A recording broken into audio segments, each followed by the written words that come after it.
kész.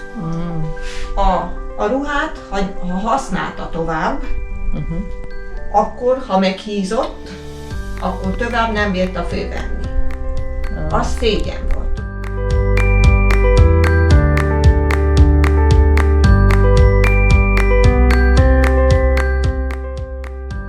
És ide jártak, itt imádkoztak. Nem bírtak elmenni a templomba, nem volt, de a tiszta szobába jártak be imádkozni.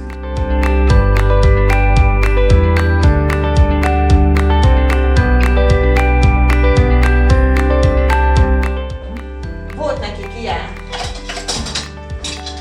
Ezzel sütötték a hajukat.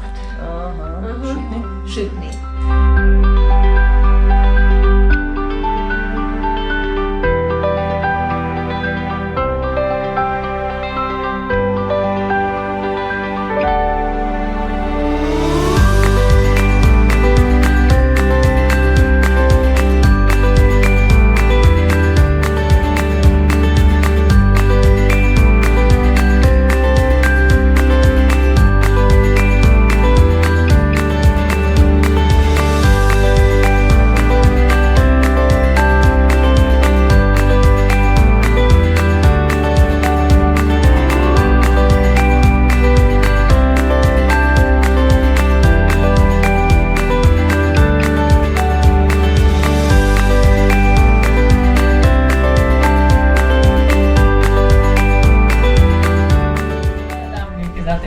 És utána meg ugye egyre többen ezt hallották, meg látták aztán az újságban.